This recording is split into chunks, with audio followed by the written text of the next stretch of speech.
তৃণমূল কংগ্রেস সরকারি কর্মচারী এবং পেনশনভোগীদের সঙ্গে প্রতারণা করেছে। এই সরকার ডিএ দিতে ব্যর্থ। আমরা আগেও বলেছি এই সরকার ডিএ দিতে পারবে না।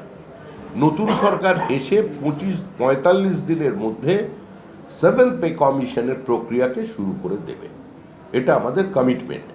আর যারা আজকে আন্দোলনে গিয়ে যারা হেনস্থার শিকার হচ্ছেন তাদের সর্বপ্রকার সহযোগিতা আমরা করব, যদিও তারা আমাদের সংগঠনের লোক সবাই নন এবং তারা বিজেপি কর্মী নন। তাদের সম্পূর্ণ নিখরচায় আইনি সহযোগিতা দেবার জন্য দল বদ্ধপরিকর এবং সেটা আমরা জানিয়েছি। তো এটাই তো তৃণমূলের সংস্কৃতি, এটাই তৃণমূলের রাজনীতি। তৃণমূল কংগ্রেস সংবিধানে বিশ্বাস করে না, সাংবিধানিক প্রধানে বিশ্বাস করে না, যুক্তরাষ্ট্রীয় ব্যবস্থাতে বিশ্বাস করে না, মানুষের মৌলিক অধিকারে বিশ্বাস করে না। তৃণমূল কংগ্রেস সাম্যে বিশ্বাস করে না। তৃণমূল কংগ্রেস তথাকথিত ধর্মনিরপেক্ষতায় বিশ্বাস করে না। তৃণমূল কংগ্রেসের বিশ্বাস একটাই, দখলদারিতে। তৃণমূল কংগ্রেসের বিশ্বাস বুথ দখলে, বুথ জ্যামে। তৃণমূল কংগ্রেসের আস্থা এবং বিশ্বাস বাংলাদেশি অনুপ্রবেশকারী ভোটারদের উপর, রোহিঙ্গার ওপর, মৃত ভোটারদের ওপর। কারণ এই জীবিত মানুষ যারা ধরাধামে ঘুরে বেড়াচ্ছেন তাদের উপর এখন তৃণমূল কংগ্রেসের আস্থা নেই।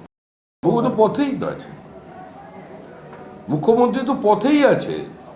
মুখ্যমন্ত্রী কোনোদিন বিপথে যায়নি। মুখ্যমন্ত্রী আমাদের সবসময় পথেই থাকেন। মুখ্যমন্ত্রী ধর্নাতে থাকেন, মুখ্যমন্ত্রী অবস্থানে থাকেন। ওটা প্র্যাকটিস শুরু হয়েছে, জুন মাস থেকে সেটাই করতে হবে। অনেকদিন ক্ষমতান্তে হয়ে গেল, তো এবার যাবার বেলা প্র্যাকটিসটা চলে গিয়েছিল। এবার আর নতুন সরকারের বিরুদ্ধে আন্দোলনে নামতে হবে। সেগুলো যাতে করতে হয় সেগুলো এখন থেকে শুরু করছে। নেট প্র্যাকটিস বলতে পারেন। সংকট তৈরি করাই তো তৃণমূল কংগ্রেসের কাজ। সমস্যার সমাধান করা তৃণমূল কংগ্রেসের কাজ নয়। যা বলার ভারত সরকারের পক্ষ থেকে বলে দেওয়া হয়েছে, যা বলার পেট্রোলিয়াম মিনিস্টার বুঝিয়ে দিয়েছেন এবং এটাও বলেছেন কতক্ষণের মধ্যে এই সমস্যার সমাধান হয়ে যাবে। বিভিন্ন জায়গায় তৃণমূলীরা জোর করে রান্নার গ্যাসের সিলিন্ডার সংগ্রহ করে নিচ্ছিল এবং তারা মানুষের মনের মধ্যে মানুষের মধ্যে এইটা নিয়ে একটা বিভ্রান্তি তৈরি করছিল, উৎকণ্ঠা তৈরি করেছিল। এই বিভ্রান্তি তৈরি করে এরা মানুষেরই ক্ষতি করেছে। আমার মনে হয় পশ্চিমবঙ্গবাসী সেটা বুঝতে পেরেছে। ব্রিগেডে যত লোক ধরে তত লোকই যাবে, যেটা ধরে না তার সেখান পর্যন্ত যাবে। স্বতঃস্ফূর্ত জনপ্লাবন হবে ব্রিগেডে। তৃণমূল কংগ্রেস চলে যাচ্ছে, তৃণমূল কংগ্রেস চলে গেছে, ভালো লাগুক বা নাই লাগুক।